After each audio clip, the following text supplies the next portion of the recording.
Hola compañeros y demás oyentes, pónganse cómodos y quédense con nosotros a ver esta breve explicación realizada con nuestros conocimientos e investigaciones, con la participación de Gutiérrez Agustín Alexandra Yaret, Hurtado Aguirre Lorena, Juárez Bedoya Axel Said y su servidora Hernández Morales Carolina. En esta edición hablaremos de rotavirus. Los rotavirus son virus ARN miembros de la familia Rovidarae.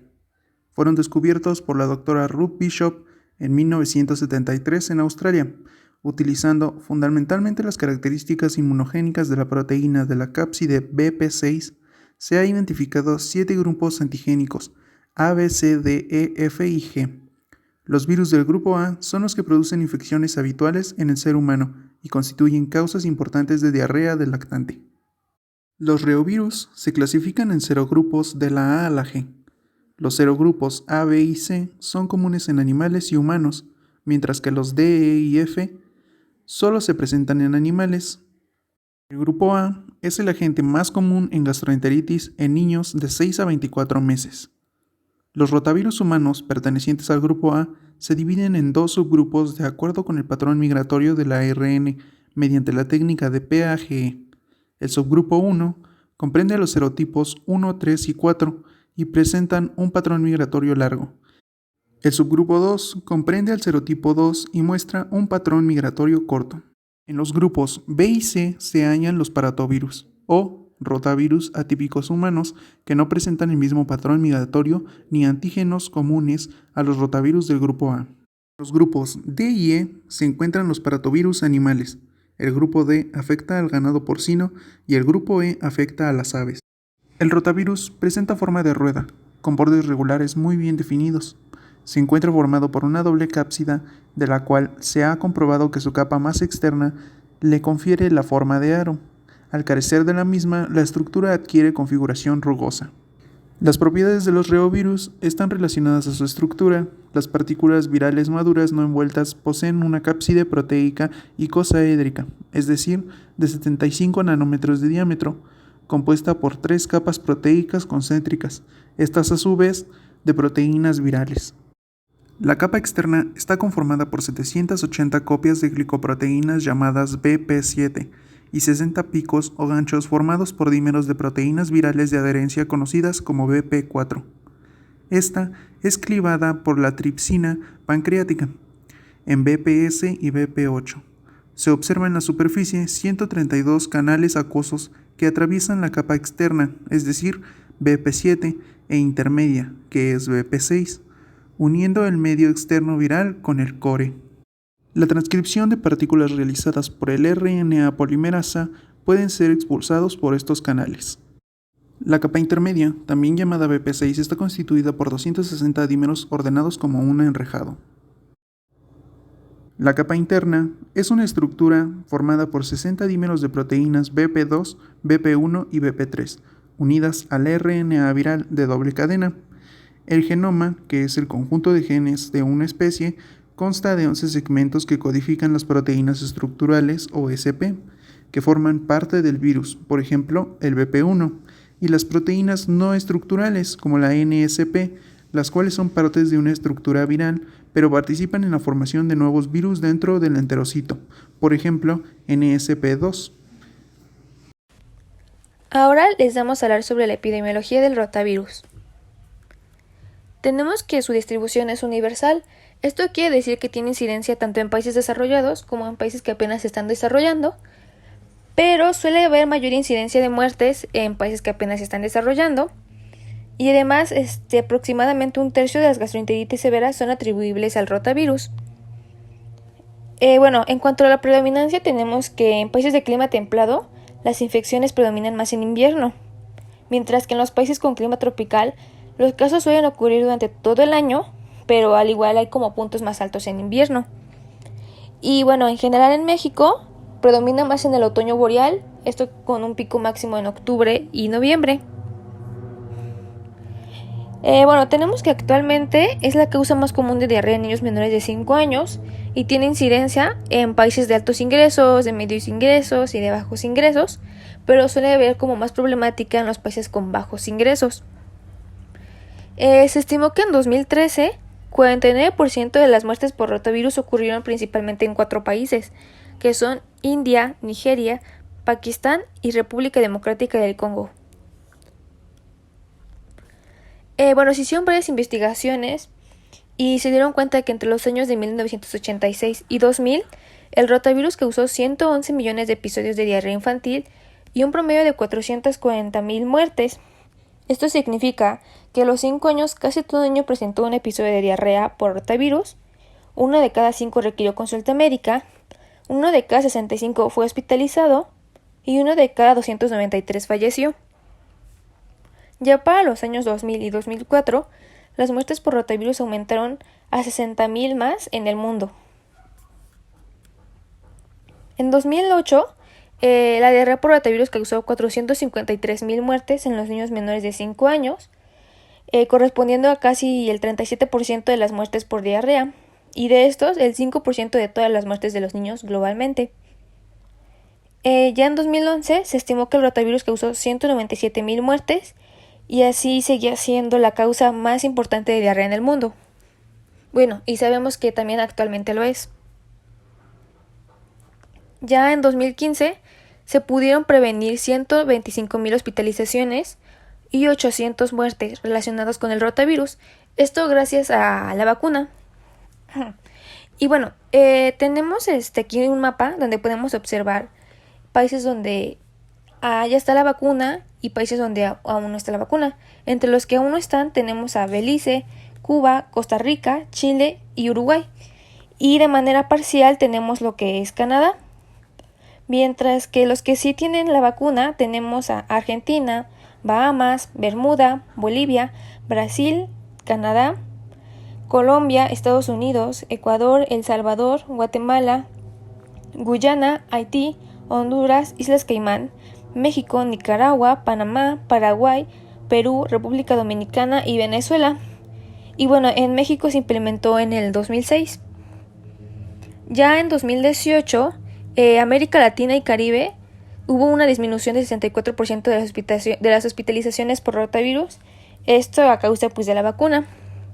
Y ya para concluir tenemos que se hicieron varias investigaciones a partir de 14 países de Latinoamérica, y se estimó que el rotavirus puede causar 6,302 muertes y 229,656 hospitalizaciones anualmente en la ausencia de la vacunación. En cuanto a patogenia, podemos decir que la infección por rotavirus es transmitida de una persona a otra de forma primaria, a través de una ruta fecal-oral. Aunque este virus es relativamente lábil a los ácidos, puede sobrevivir en medio del ácido del estómago y ser resistente al contacto con las enzimas paleolíticas y otros constituyentes del intestino. Después de este espacio de tiempo, las proteasas van a actuar sobre los polipéptidos virales e incrementar su virulencia. El primer paso en la patogenia va a ser el ingreso al enterocito. El paso inicial es el contacto del virus con el enterocito y su posterior ingreso al citoplasma. Se han descrito 2 maneras por el cual el rotavirus puede ingresar al enterocito, por endocitosis o por penetración directa. En el primer caso, en la endocitosis, el BP4 juega un rol muy importante, ya que esta molécula, una vez activada, es la que va a reconocer a un receptor de membrana, el cual aún no ha sido determinado en los enterocitos humanos.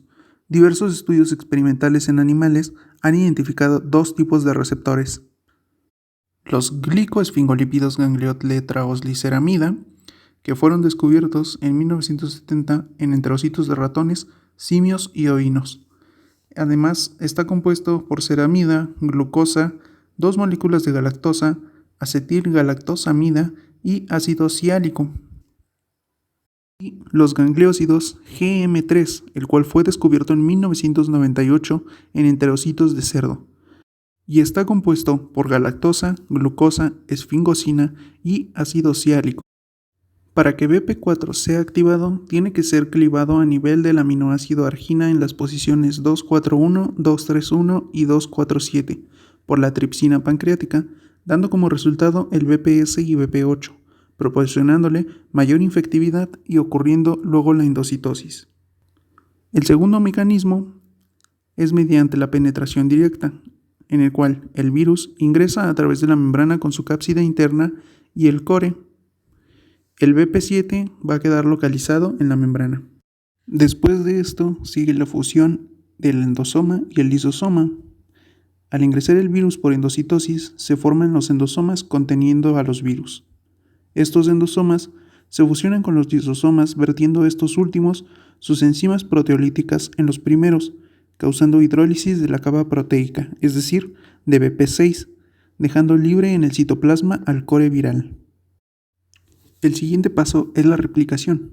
Para que se inicie la replicación viral, es necesario que se active la RNA polimerasa viral o transcriptasa, que es la BP1 contenida en el core viral. Esta va a producir RNA mensajeros, los cuales van a realizar copias de cada uno de los 11 segmentos del RNA viral, que son los que finalmente van a contener los genes que van a codificar cada una de las moléculas estructurales y no estructurales. Dentro de las proteínas no estructurales que se van sintetizando, la NSP1 y NSP3 se van a acumular en el citoesqueleto y van a servir para el ensamblaje del precore. A esta estructura se le conoce como BP2. En viroplasma, con intervención de NSP2 y NSP5, formándose el core. Concomitantemente ocurre replicación del RNA y ensamblaje del BP6, que va a conformar una cápside al cual se le denomina partícula inmadura. Estas partículas virales inmaduras van a migrar desde viroplasma hacia RER, donde van a completar su maduración. Simultáneamente se sintetizan el BP7 y NSP4 en el RER y son transportadas luego a aquellas donde se están completando la maduración del virus.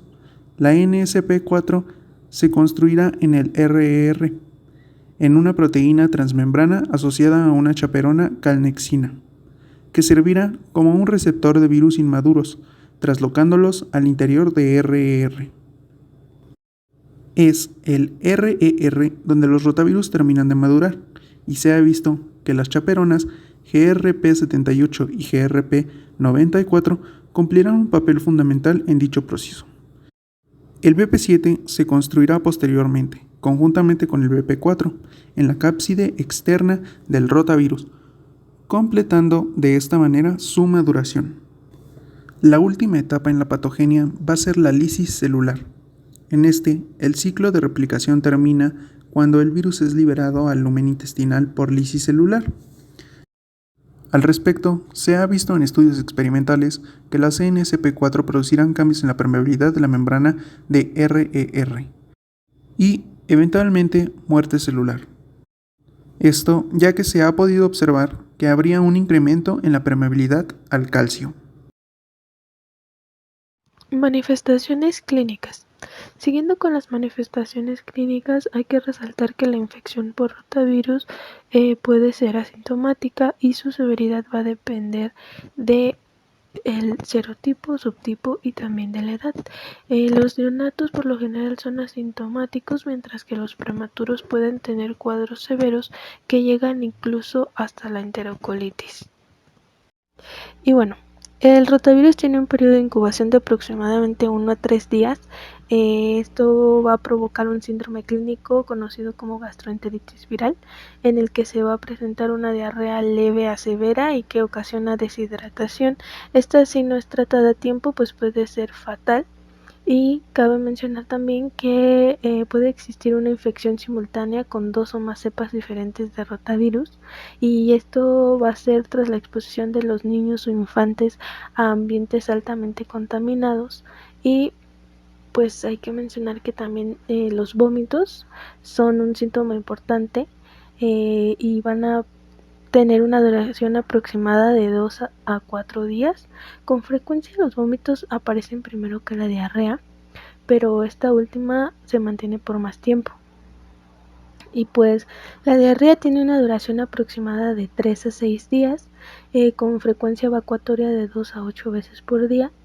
Es de carácter acuoso, se inflama ni sangre en la mayoría de las ocasiones, excepto en los prematuros en los que puede haber un carácter disentérico, o en casos severos también se presenta una diarrea mucosanguinolenta que pues obviamente va a estar acompañada de deshidratación y esta va a ser generalmente isotónica.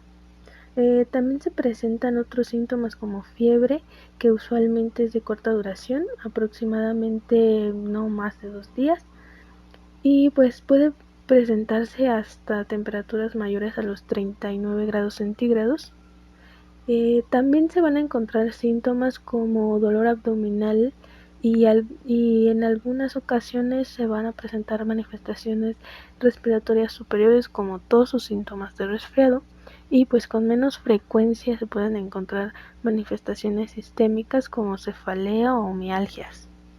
Después, sumadas a estas, tenemos las manifestaciones por deshidratación, y estas van a incluir somnolencia o letargo, irritabilidad, color pálido de piel o manchas, menos elasticidad de la piel, los ojos parecen hundidos profundamente, la fontanela del bebé puede estar o sentirse hundida, y lágrimas disminuidas o ausentes, producción disminuida de orina y boca seca.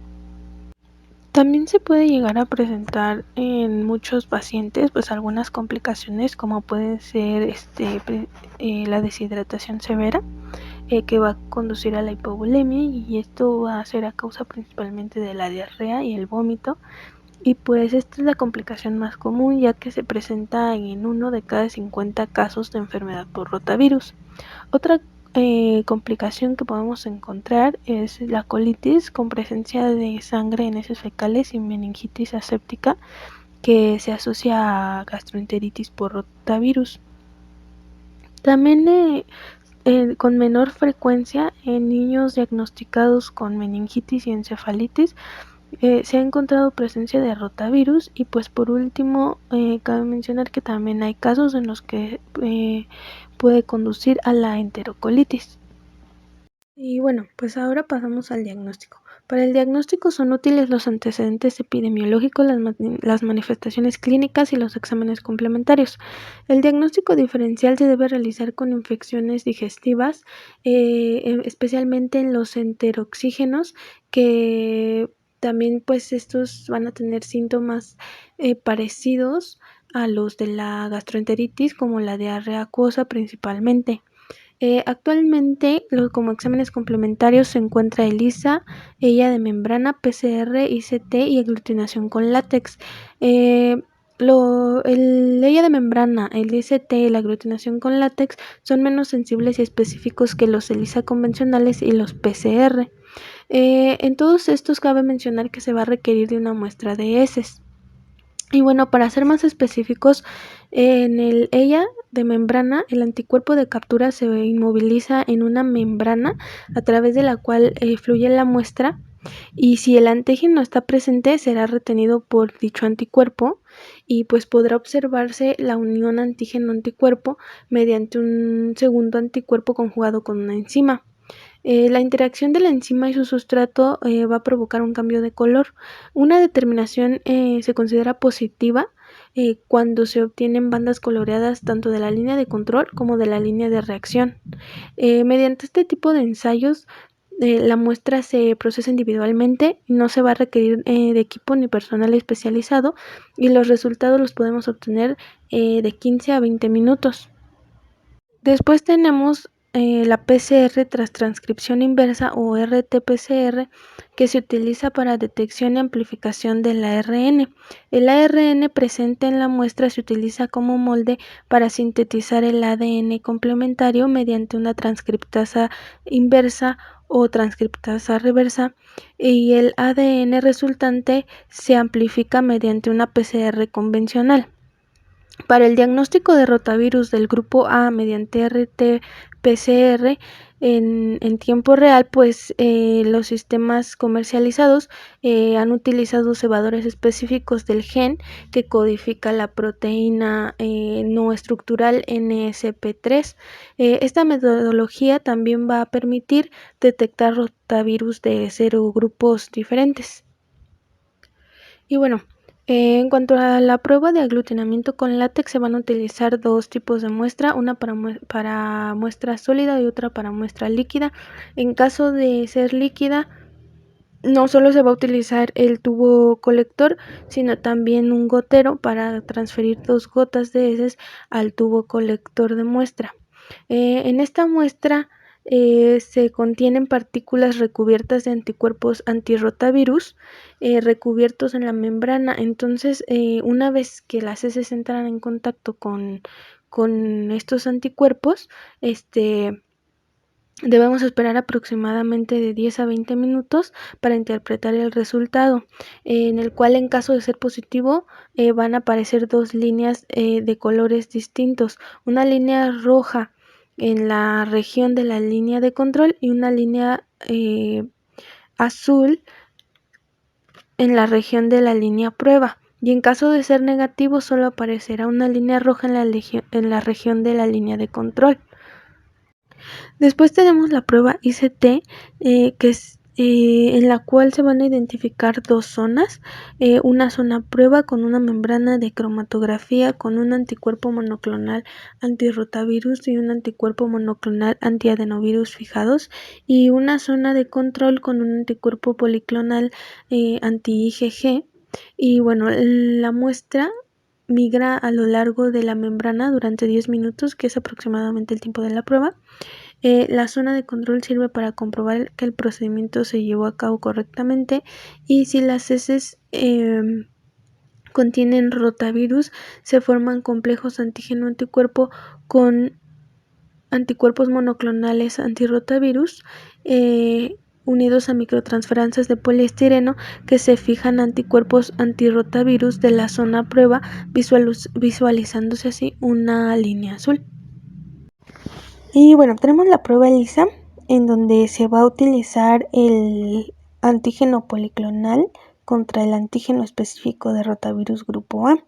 El antígeno de rotavirus presente en esta suspensión se va a unir al anticuerpo marcado y a la peroxidasa.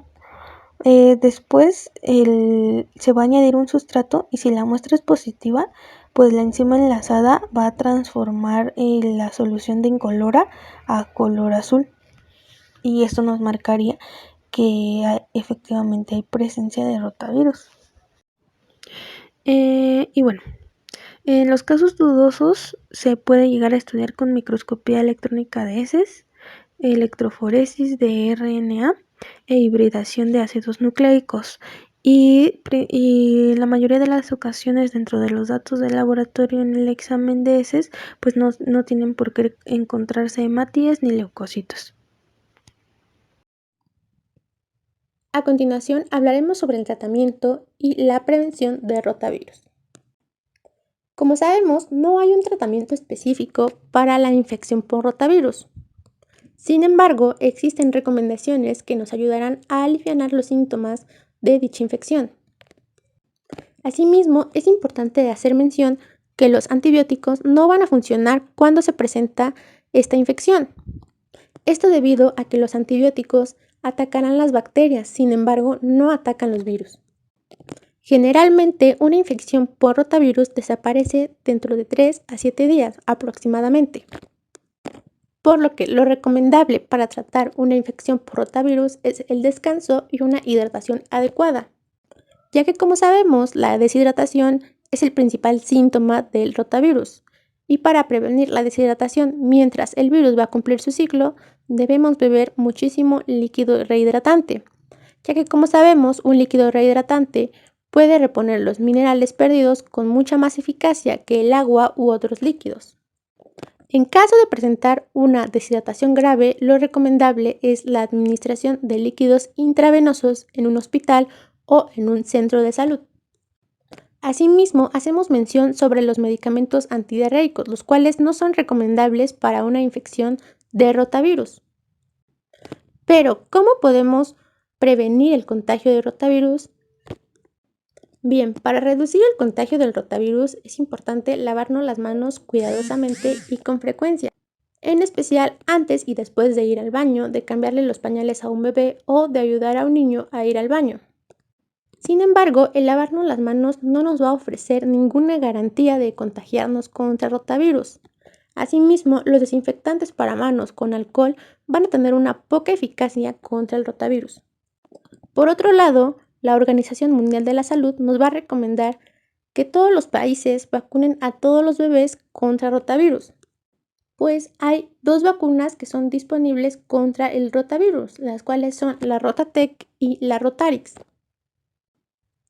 Por lo que sabemos que las vacunas son seguras y eficaces, pues estudios nos han demostrado que las vacunas nos evitan que niños se contagien y contraigan el virus cada año. Por lo que, para finalizar, sabemos que la correcta prevención sobre el rotavirus es la correcta higiene y el aseo de manos, así como una hidratación adecuada y el vacunar a nuestros bebés dentro de sus primeros meses de vida, así como el uso de buenos hábitos alimenticios e higiénicos. Y bueno, esto ha sido todo por nuestra parte. Espero que les haya gustado. Gracias.